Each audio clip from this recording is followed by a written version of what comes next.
On va commencer. Bonjour tout le monde. Bienvenue à cette conférence de l'IBIS.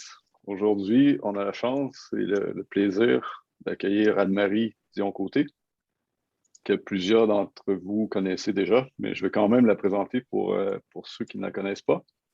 Donc, Anne-Marie a fait son doctorat ici, à l'IBIS, sous la direction de Louis Bernatchez. Et j'aimerais un peu parler de son parcours avant ça, parce qu'elle a un parcours intéressant, puis je pense que c'est un bon exemple pour nos étudiants qui démontre qu'on peut, on peut suivre ses intérêts sans, peu importe la formation qu'on a, puis on peut prendre des chemins différents de ce qui était peut-être prévu pour nous. Donc, Anne-Marie a fait une formation au baccalauréat en pharmacologie. Par la suite, elle a fait une maîtrise avec Jean-Yves Masson au Centre de recherche d'Hôtel-Dieu de Québec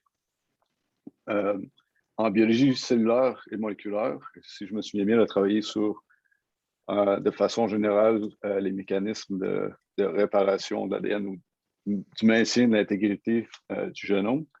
Et puis ça l'a amené à mélanger des intérêts par la suite en biologie évolutive et d'intégrer dans sa recherche des choses qu'elle avait apprises à la maîtrise puis au baccalauréat. Et chez Louis, elle a travaillé entre autres sur la stabilité du génome dans les hybrides entre les deux formes sympatriques de Corrigan. Donc, après son doctorat, Anne-Marie, on a eu la chance de l'avoir pour quelques mois dans notre labo où elle a travaillé avec nous sur certains projets. Et puis ensuite, elle est allée faire un stage postdoctoral à l'Université de Cornell aux États-Unis et aussi à l'Université de Uppsala en Suède, où elle a travaillé sur des choses différentes. Donc, dans le premier cas, elle a travaillé sur différentes questions en utilisant la drosophile comme espèce modèle. Puis ensuite, à Uppsala, elle a travaillé avec Alexander Su, qui travaille sur toutes sortes de questions reliées aux éléments transposables et chez toutes sortes d'espèces, dont certaines espèces d'oiseaux, par exemple. Pour ses stages, pour ses études au doctorat, à la maîtrise, puis postdoctorale, Anne-Marie a été soutenue par des bourses d'excellence des FRQ et du CRSNG. Et depuis récemment, elle est professeure adjointe au département de biologie de l'Université de Moncton, donc elle n'est pas très loin de chez nous, où elle continue ses travaux sur différentes questions reliées à la génomique, dont son projet, par exemple, qui est financé par le CRSNG, qui porte sur les hybrides et la sexualité chez certaines espèces de poissons. Donc aujourd'hui, je pense qu'elle va nous parler d'un peu tout ça et nous montrer comment c'est la curiosité qui l'a amené là où elle est rendue. Anne-Marie est aussi super intéressée par le parcours des étudiants, puis je me souviens quand elle était dans mon labo, elle aimait beaucoup discuter avec les étudiants qui étaient à la maîtrise puis au baccalauréat pour les aider à faire des choix. Donc, ceux qui vont la rencontrer plus tard, si vous avez des questions concernant le parcours de chercheurs et chercheuses, prenez le temps d'en discuter avec Anne-Marie. Il y a toujours des conseils intéressants à nous donner. Donc, je te donne la parole, Anne-Marie. Merci encore d'être là. Merci beaucoup, Christian. Merci pour l'invitation. Évidemment, j'aurais aimé mieux être avec vous en personne. Mais bon, on est rendu là, hein, en novembre, j'ai envie de dire novembre 2020. Donc aujourd'hui, je vais vous parler de deux projets, en fait, qui ont pas grand-chose à voir l'un avec l'autre, à part l'utilisation des produits de la génomique. Puis, j'espère que, Louis, tu vas te reconnaître dans le deuxième projet, puisque j'ai suivi tes conseils. Tu m'as dit qu'un jour, il faudrait que je fasse de la recherche appliquée si je voulais réussir à soutenir mon labo. Puis, c'est exactement ce que je fais. Je pense souvent à ce conseil-là que tu m'as donné il y a maintenant quelques années. Donc, comme biologiste évolutive, je n'ai pas le choix. Il faut que je commence à faire une diapo de biodiversité, vous dire que, évidemment, je suis fascinée par la diversité du vivant et tout ça, mais pour être vraiment bien honnête, il faut que je vous dise que ce qui me fascine encore plus, c'est ce qui se passe à cette échelle-ci. Donc, à l'échelle de la séquence ADN, de l'organisation du génome, comment les génomes évoluent, comment ils réagissent à diverses pressions. Donc, c'est vraiment là que mes principaux intérêts se concentrent. Christian a parlé presque tout dit ce que je voulais dire sur cette diapositive ici. Peut-être une petite chose que je voulais ajouter. Premièrement, ces postdocs-là, je les ai faits en même temps sur 2 continents. C'est peut-être pas l'idée du siècle, mais en tout cas, ça m'a quand même conduit où je suis maintenant. Puis la deuxième chose que je voulais dire sur cette diapositive-là, c'est qu'Alexander, je l'ai rencontré en congrès au Keystone, au Nouveau-Mexique, un congrès où Louis m'avait envoyé en 2012. Puis on s'était dit qu'on voulait collaborer, travailler ensemble un jour, puis c'est arrivé. Donc ça, c'est un petit conseil pour les étudiants. N'hésitez pas à parler à des nouvelles personnes en congrès, on ne sait jamais où est-ce que ça va nous mener par la suite. Puis ça, bien ici à droite, c'est ma belle gang d'étudiants aujourd'hui à l'Université de Moncton. Donc, le premier projet dont je vais vous parler, c'est le projet le plus capoté sur lequel j'ai travaillé durant ma courte carrière à ce jour-ci. On a essayé de comprendre, en fait, un chromosome restreint à la lignée germinale. Donc, je vais m'expliquer un petit peu sur ce que je veux dire là-dessus. C'est un projet qui a commencé entre moi, Alexander et Cormac à partir d'une idée de Wolfgang. En Allemagne, qui connaissait, lui, il travaille sur le diamant mandarin, en fait, le zebrafinch en anglais. Puis, il savait qu'il y avait un chromosome restreint à la lignée germinale, puis il avait dit à Alex, ben ça serait cool de travailler ensemble, savoir un petit peu qu'est-ce que ça fait. On ne connaît pas vraiment cette chose-là, donc est-ce que vous voudriez travailler avec ça là-dessus, avec nous? Alex est allé en congrès, a rencontré Paco, il s'est aperçu que Paco, Juan Pedro Josefa était essentiellement en train de faire exactement la même chose que nous, avec des approches vraiment très, très, très similaires. Donc là, quand on est rendu là, on a le choix de soit paniquer, compétitionner ou collaborer. On a choisi la troisième approche. Puis finalement, avec le temps, il y a d'autres personnes qui se sont rajoutées à nous, à notre équipe, pour donner le projet que ça a donné aujourd'hui. Donc, l'élimination programmée de l'ADN, c'est quoi? Bien, peut-être que vous avez déjà entendu parler dans vos cours de biocell, vos cours de biologie moléculaire. C'est surtout documenté chez les ciliés. Les ciliés, ils ont un noyau qu'on appelle le MYC, qui est comme la lignée germinale, si vous voulez. Puis, dans ce noyau-là, il y a des séquences qui sont hautement répétées, je vais y revenir, qui sont éliminées. Pour se retrouver, donc les séquences qui restent, c'est un peu comme si vous voulez des exons là, au niveau de l'ARN messager, pour se retrouver dans le MAC, qui est vraiment le noyau somatique qui contribue au développement de l'organisme. On en connaît quand même beaucoup chez les ciliés, sauf que l'élimination de l'ADN, ce n'est pas juste chez les ciliés, ça a été rapporté vraiment à l'échelle du vivant, en fait. Il y a plusieurs exemples là, chez les insectes, chez les crustacés. Chez les lamproies, les myxines, il y a vraiment des super cool papiers là-dessus. Chez certains requins, les mammifères, et évidemment le diamant mandarin auquel on s'est intéressé de notre côté. Donc, typiquement, je vous le disais, là, les séquences qui sont éliminées, c'est des séquences qui sont répétées chez les espèces chez lesquelles c'était documenté précédemment. Les séquences répétées, ce qu'il faut savoir, c'est qu'ils sont impliqués dans des conflits génétiques très, très souvent. Donc, un conflit génétique, c'est lorsque 2 éléments au niveau du noyau, si vous voulez, ils ne s'entendent pas exactement sur ce qui doit arriver. Puis, pour plusieurs le savent, là, les éléments transposables, c'est pas mal mes éléments génétiques préférés, sont impliqués dans énormément de conflits génétiques. Donc, c'est juste un petit schéma là, pour montrer que les éléments transposables peuvent se propager et que ça, ça peut être délétère pour l'autre finalement parce que ça peut interrompre des gènes, ça peut servir de substrat pour la recombinaison homologue, provoquer des réarrangements chromosomiques. C'est également la même chose pour l'ADN satellite. Donc, l'ADN satellite, c'est plus juste des microsats aujourd'hui. Qui nous permettent de génotyper. On sait aussi que ça sert à l'organisation du centromère, ça protège les télomères. Donc, il y a toute une foule de fonctions là, pour ces éléments-là. Donc, si je reviens maintenant je vais l'appeler le GRC, le chromosome restreint à la lignée germinale, ce que je vous présente ici, c'est un karyotype d'une femelle diamant mandarin et d'un mâle diamant mandarin. Donc, les oiseaux, c'est l'inverse des mammifères. La femelle va être ZW et le mâle va être ZZ. Et si on regarde au niveau de la lignée germinale, on s'aperçoit chez le mâle, à tout le moins, qu'on a un très, très gros chromosome supplémentaire, qu'on appelle le GRC, qui est éliminé, en fait, de toutes les cellules somatiques. C'est un chromosome qui a une taille vraiment considérable. C'est le plus gros du karyotype. Donc, on parle de plus de 156 mégabases. En plus d'être éliminé des cellules somatiques, le chromosome restreint à la lignée germinale a vraiment un mode particulier de transmission.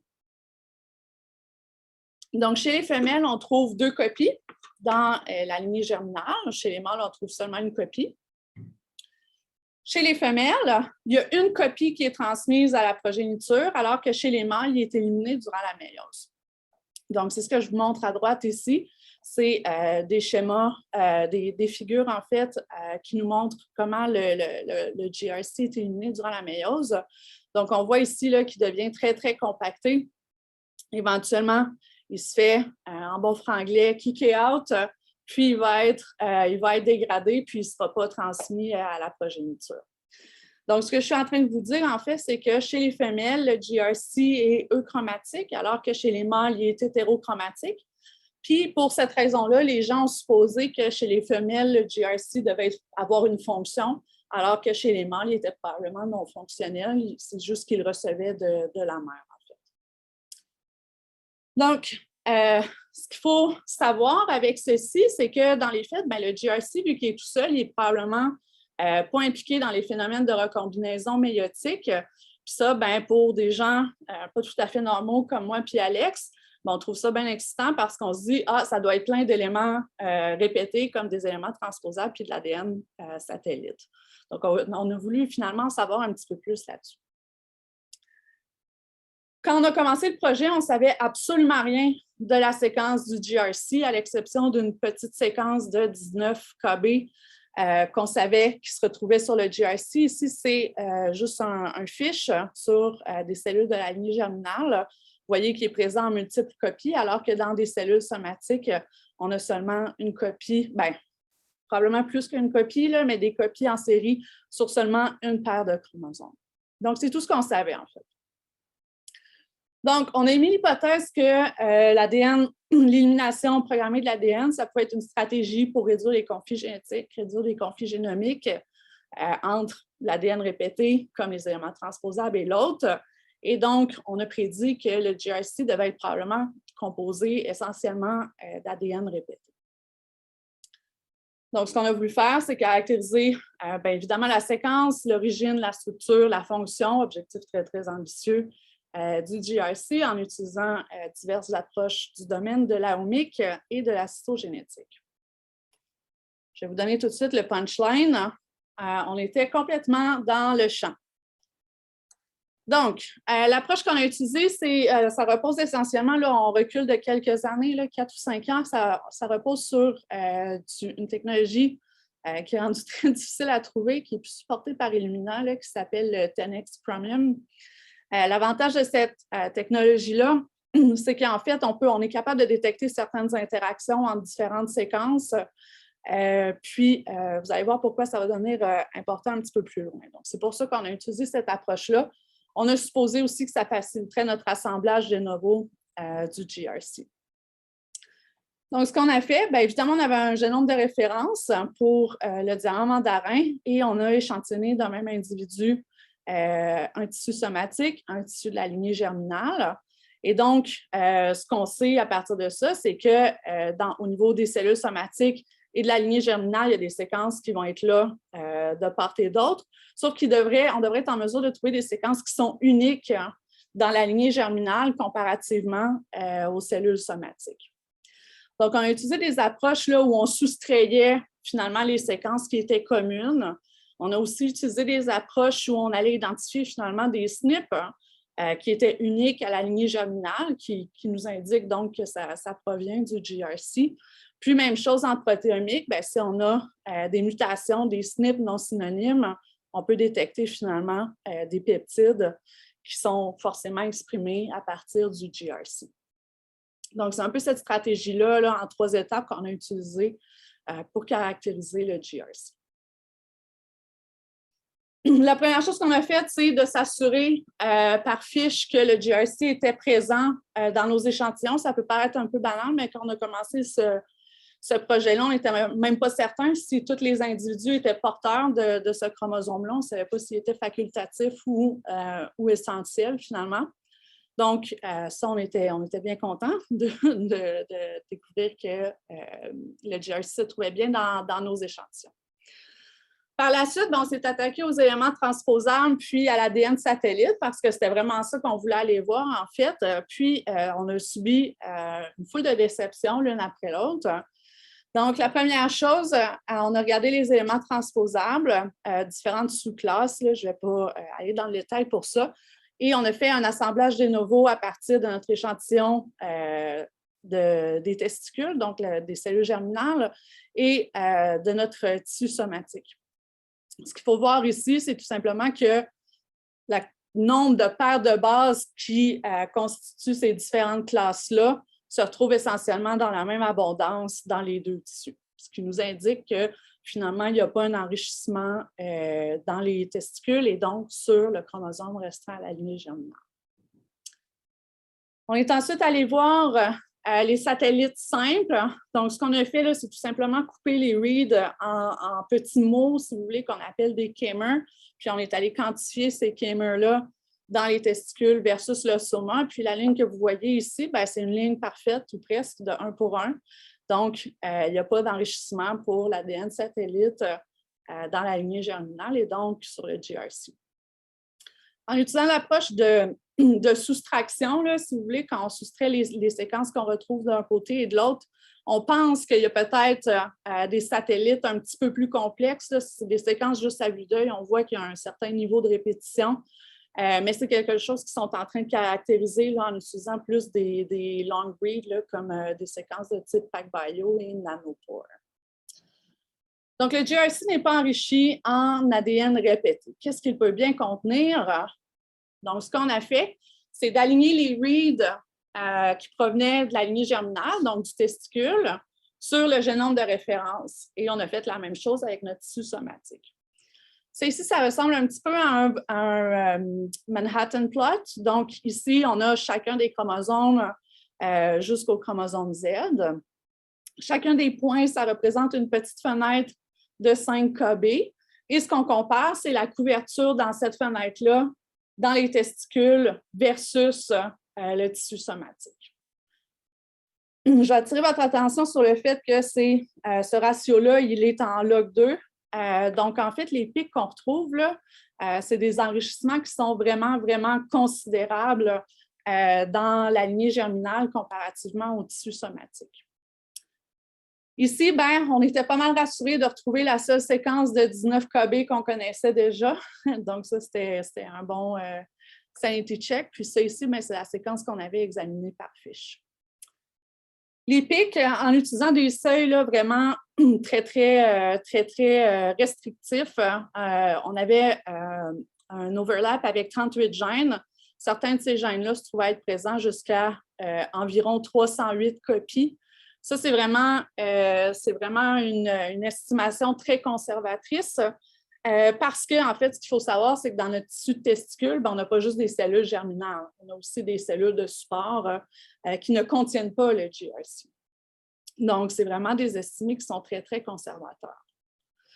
On a aussi utilisé une approche, c'est les pics qui sont illustrés avec des couleurs, là, où on détecte les SNP qui sont uniques aux testicules, donc à la lignée germinale, 245 gènes qui sont donc présumément liés au chromosome restreint à la lignée germinale. Et on a trouvé, là, il faut savoir, jusqu'à 400 SNP par gène, ce qui est vraiment considérable. Parmi ces gènes-là, il y en a deux qu'on trouvait particulièrement intéressants. Le premier, c'est BMP15. Les BMP, c'est des facteurs de transcription. Peut-être que vous en connaissez un. Il y en a un qui a été impliqué dans le remodelage de la forme, l'évolution de la forme du bec chez les pinsons de Darwin. Ce BMP-là est impliqué dans la maturation des ovocytes et le développement folliculaire chez les femelles. Et TRIM71 qui est impliqué dans la différenciation cellulaire chez l'embryon.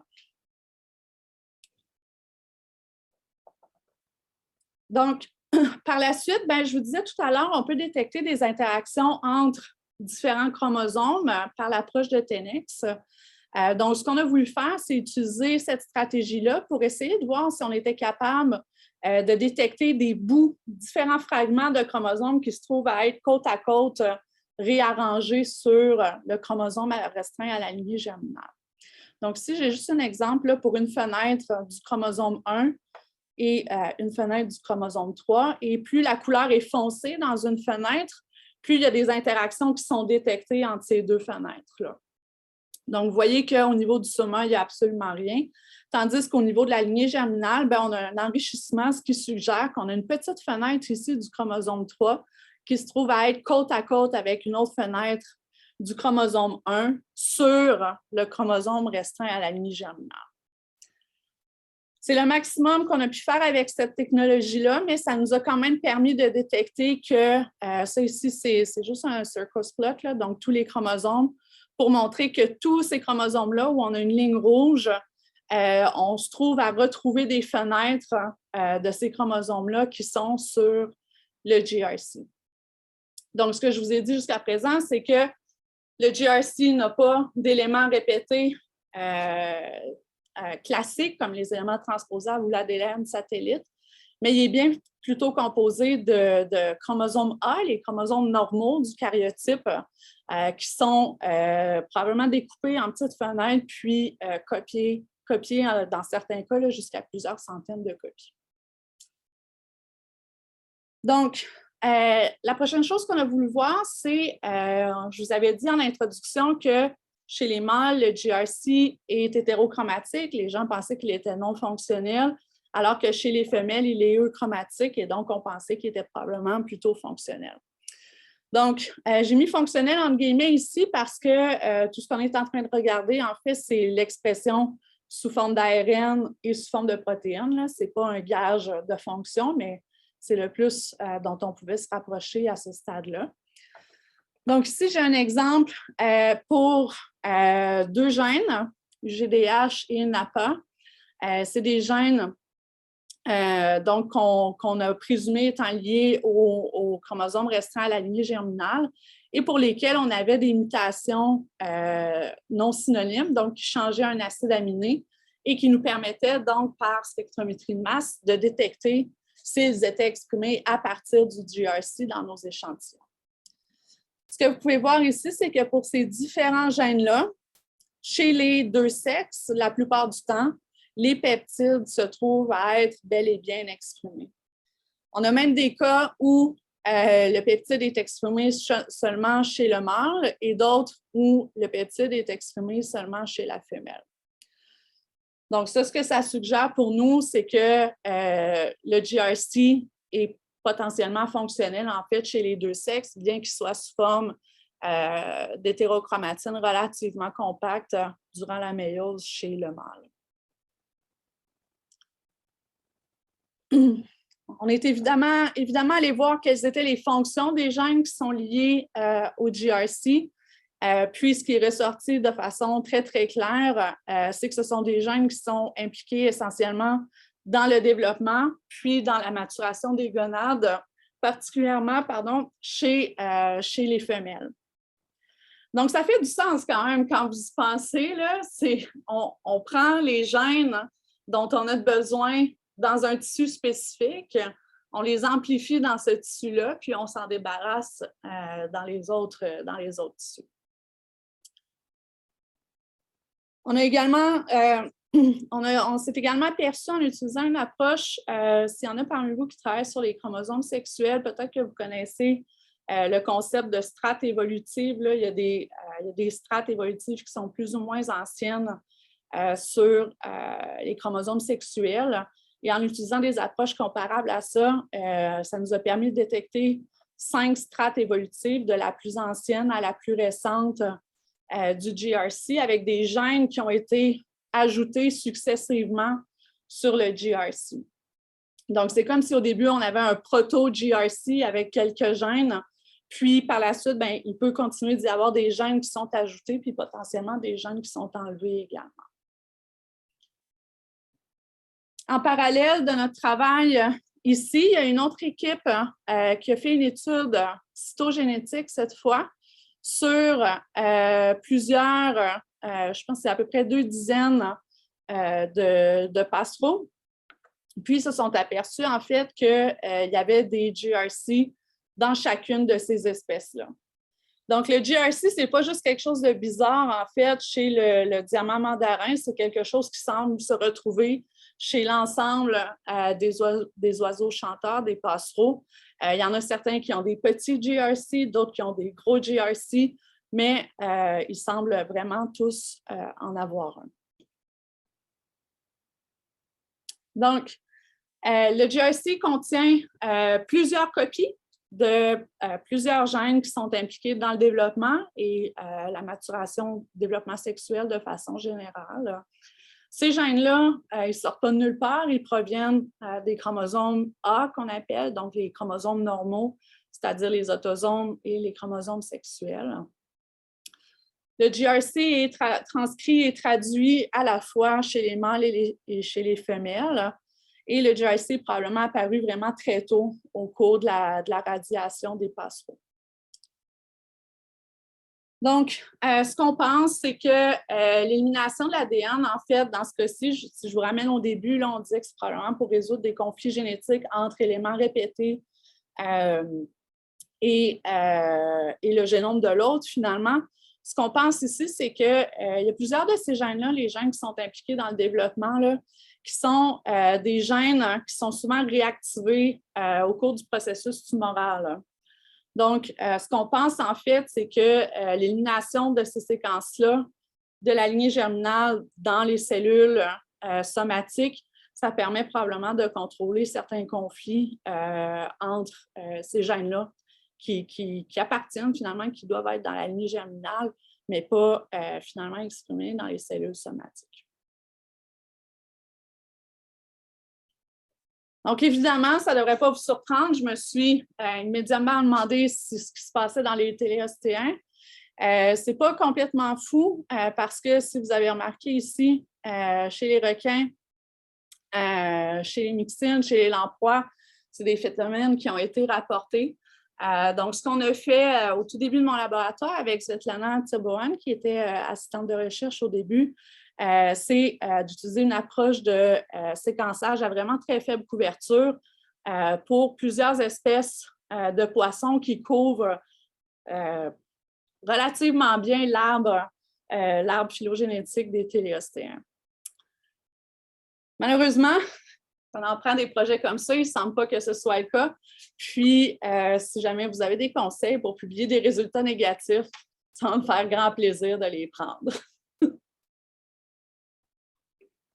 Je vais quand même insister sur le fait qu'on a peut-être affaire à des faux négatifs puisque, comme je vous disais tout à l'heure, il y a seulement une fraction des cellules conséquences qui contiennent les séquences d'ADN qui sont éliminées. Donc, en tout cas, ça ne regarde pas bien, mais c'est quelque chose que j'aimerais éventuellement publier, là, même si c'est négatif à ce stade-ci. Donc, c'est ce que j'avais à dire pour la première partie de la conférence sur le GRC. On pourra y revenir dans la période de questions si vous avez des questions. Je vais maintenant passer au projet d'un étudiant à la maîtrise dans mon laboratoire, Claude Power.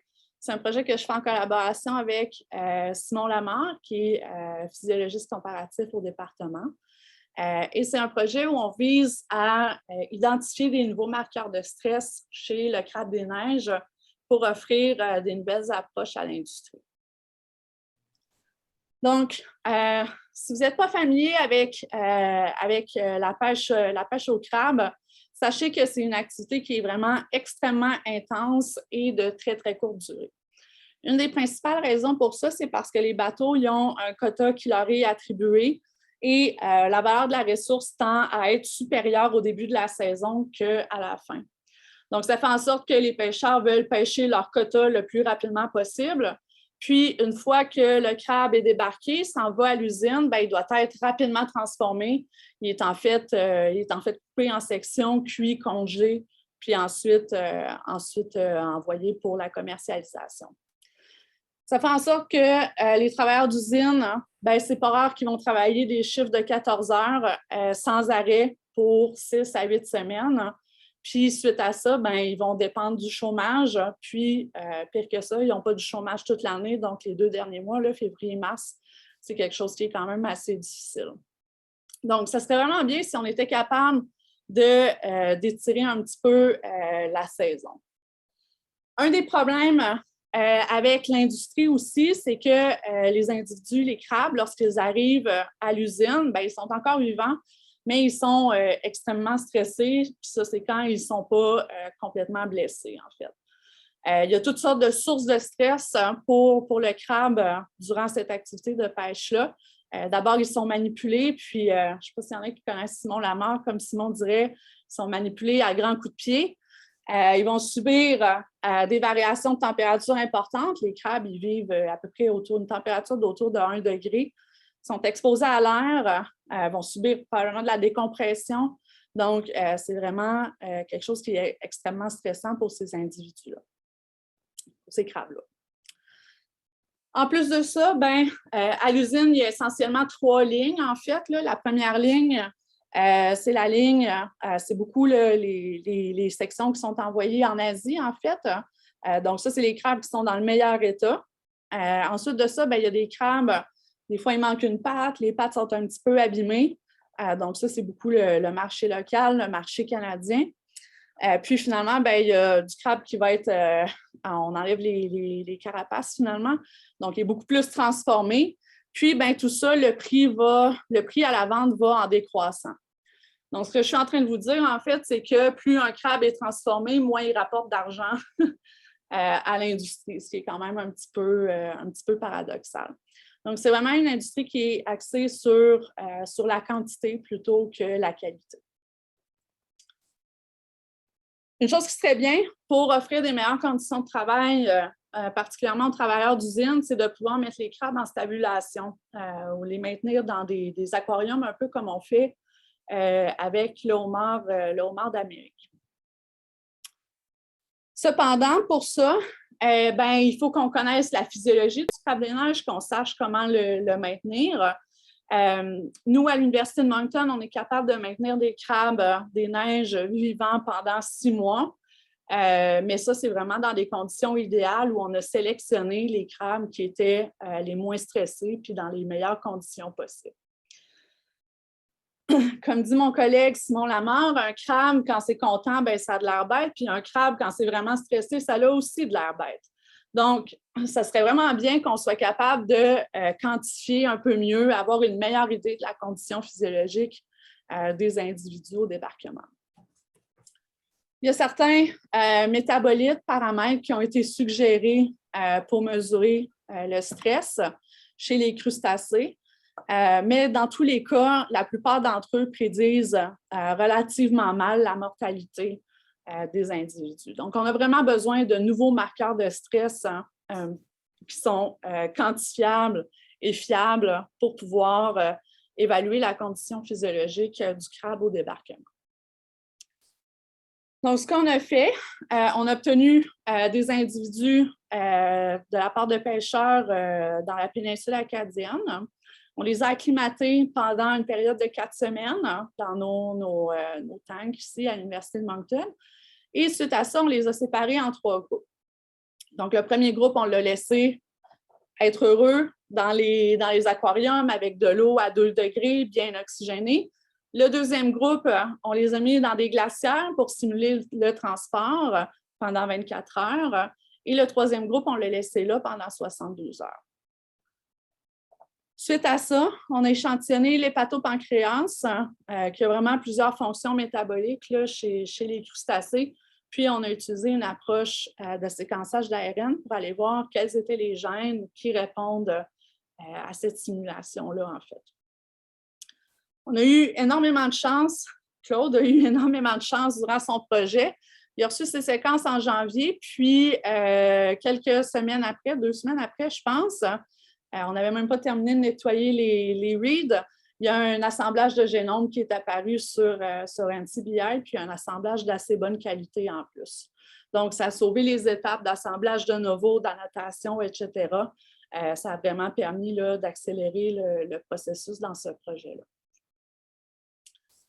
La première chose qu'on a faite, assez classique pour une expérience de séquençage d'ARN, c'est d'aller faire une analyse en composantes principales sur nos comptes de lecture. Ici, ce que j'ai illustré, je m'excuse, ce n'est pas les mêmes couleurs à gauche, à droite. Les individus contrôle sont indiqués en gris, les individus du transport simulé 24 heures sont en bleu, puis les 72 heures sont en orange-brun. Donc, on voit bien qu'au niveau transcriptomique, les individus qui ont subi un transport prolongé sont très, très différents des autres. Puis, il semble qu'un transport de courte durée, ça affecte de façon très, très modérée, du moins à l'échelle transcriptomique, ce qui se passe chez ces crabes-là. On a ensuite voulu voir l'expression différentielle des gènes. Donc, ça ici, ce que je vous montre, c'est un graphique en volcan, un volcanoplot, où on a les fold change en bas, la valeur de P en haut. Les gènes qui se retrouvent à être en haut, donc en bleu et en orange, sont des gènes qui sont différentiellement exprimés entre nos individus contrôle et nos individus 72 heures. Et ceux qui sont en orange, c'est ceux qui sont les plus fortement différentiellement exprimés. On a appliqué un seuil de fold change de 4, de log fold change de 4, en fait, je m'excuse. Il y a 32 gènes qui sont surexprimés lorsqu'on applique ce seuil-là. Parmi ceux-ci, il y en a 14 qui sont annotés et il y en a 18 qui sont annotés comme des protéines hypothétiques. Je suis allée voir manuellement un petit peu de quoi avaient l'air ces protéines hypothétiques-là. Puis, il semble qu'au moins pour ceux que j'ai vérifiés, qu'on a affaire à des éléments transposables. Donc, je ne vais pas spéculer davantage, mais je pourrais y revenir durant la période de questions si c'est quelque chose qui vous intéresse. Donc, on est ensuite allé voir ces fameux 14 gènes-là qui étaient annotés. La première chose que vous pourrez peut-être remarquer, c'est qu'il y en a plusieurs qui sont des heat shock proteins. Donc, ça, c'est rassurant, mais on ne fait pas des expériences à plusieurs milliers de dollars pour aller trouver des heat shock proteins qui réagissent au stress. Donc, on était contents, mais on n'était pas très... On a ensuite creusé un petit peu davantage sur notre liste, puis on a accroché sur un gène en particulier qui est la tyrosine décarboxylase. Donc, ce gène-là, il est particulièrement important pour différentes raisons. La première, c'est que si on regarde, ici j'ai encore mes 3 groupes, là, donc le contrôle est en bleu, le 24 heures est en gris, le 72 heures est en orange, et on a les comptes pour nos différents gènes qui étaient annotés, et j'ai mis en jaune notre fameuse tyrosine décarboxylase. Donc, premièrement, on pense que c'est un bon marqueur de stress parce que cette protéine-là, cette enzyme-là, en fait, est faiblement exprimée dans le contrôle, un petit peu surexprimée dans le 24 heures et beaucoup surexprimée dans le 72 heures. Donc, on a quelque chose de quantitatif qui augmente au fil du temps et c'est exactement le genre de choses qu'on recherche. Mais plus que ça, ce que cette enzyme-là fait, c'est qu'elle convertit la tyrosine en tyramine. Et une seconde enzyme va convertir la tyramine en octopamine. Ces molécules-là, il s'avère que ce sont des analogues chez les invertébrés de l'adrénaline et de la noradrénaline chez les vertébrés, en fait. Donc, il semble qu'on a vraiment frappé là, dans quelque chose qui est non seulement qui fait du sens, comme on dit ici, mais qui, en plus, va être facilement quantifiable par différentes approches pour aller évaluer le niveau de stress dans différentes conditions. Puis, comme chez les vertébrés, là, ces molécules-là, ça ici, c'est juste des invertébrés de façon générale, ce n'est pas le crabe des neiges. Si vous connaissez un peu le crabe des neiges, là, son cœur n'est pas vraiment comme ça, là, mais c'est juste pour vous montrer que ces hormones-là ont des effets vraiment très, très diversifiés sur l'organisme chez les invertébrés. Donc, la tyramine et l'octopamine nous paraissent comme étant des candidats vraiment très, très solides qu'on est en train de valider d'abord par HPLC mais on va aussi utiliser une approche de métabolomique où on va aller voir vraiment tout un panel là, de métabolites chez nos individus qu'on a stressés particulièrement au niveau de l'hémolymphe. C'est plus facile de faire une prise d'hémolymphe que d'échantillonner l'hépatopancréas. On veut aussi tester d'autres types de stress, comme des changements de température, des changements de salinité. Puis ça, on pense que ça va nous permettre de sélectionner les lots d'individus qui sont dans les meilleures conditions physiologiques possibles pour avoir une stabulation à plus long terme et nous permettre d'offrir des meilleures conditions de vie aux travailleurs du sein. Donc, pour ça, évidemment, je remercie les sources de financement, tous les étudiants qui ont collaboré à l'échantillonnage, puis évidemment, Claude Power, qui est un super étudiant à la maîtrise, le premier dans mon laboratoire. Je vais terminer rapidement en introduisant le projet qui me tient le plus réveillé la nuit, auquel je passe le plus de temps à réfléchir, qui est celui des fondules. C'est un projet dont j'ai hérité des échantillons et du support de Mme Julie Turgeon, au département de biologie. Et c'est un projet où on s'intéresse aux conséquences de la reproduction asexuée chez des espèces de poissons qu'on appelle les fondules. Le gros de ce travail-là se fait en collaboration avec Anne Daziel, qui est également une ancienne postdoc de chez Louis Bernatchez, qui est maintenant à l'Université St. Mary's à Halifax. Donc, ce qui est particulier avec ce système-là, c'est qu'on a deux espèces de poissons, donc Fondulus diaphanus, Fondulus heteroclitus, qui ont divergé il y a vraiment longtemps. Là, on parle de 15 millions d'années, mais ils sont capables de s'hybrider. Ce qui est particulier, pour insister un petit peu plus là-dessus, c'est que ce poisson-ci, il préfère l'eau douce, alors que celui-ci préfère l'eau salée, mais on les retrouve dans des estuaires. On les retrouve vraiment partout, en fait, dans les maritimes. L'été dernier, on est allé échantillonner tout le long de la côte du Nouveau-Brunswick, puis tous les estuaires où les étudiants se sont arrêtés, ils ont trouvé les deux espèces, en fait. Donc, il y a énormément de contacts secondaires entre ces deux espèces-là, mais on s'intéresse en particulier à un lac en Nouvelle-Écosse qui s'appelle le lac Porters, où on a un contact secondaire qui date probablement de moins de 60 ans entre ces deux espèces-là. Ce qui se produit dans ce lac-là, c'est qu'on a 95% du temps une femelle diaphanus, qu'on peut savoir grâce à l'ADN mitochondrial, qui s'est reproduit avec un mâle Fondulus heteroclitus pour nous donner des individus hybrides. Et ces individus hybrides-là sont des femelles qui se reproduisent de façon asexuée, de façon clonale. Donc ça soulève vraiment une foule de questions. La première chose qu'on se demande, c'est est-ce que la reproduction asexuée, c'est quelque chose qui est fréquent chez ces hybrides-là ou est-ce que ça se produit seulement à Porters Lake? Donc ça, c'est quelque chose que j'aimerais adresser en priorité l'été prochain. On se demande aussi si les hybrides asexués sont persistants dans le temps, s'ils peuvent se maintenir dans le temps. Ça, c'est parce que, en fait, une des prédictions de la reproduction asexuée, c'est que les individus vont tellement accumuler des mutations délétères à cause de l'absence de recombinaison que, en fait, ça va être des lignées cul-de-sac qui ne peuvent pas se maintenir dans le temps. Une des troisièmes questions qui m'intéresse, c'est comment, c'est des hybrides. Vous savez combien j'aime les hybrides. Donc, est-ce que ces hybrides-là ont des génomes qui sont remodelés? Puis, si oui, comment? Donc, ça, c'est quelque chose qu'on commence à regarder.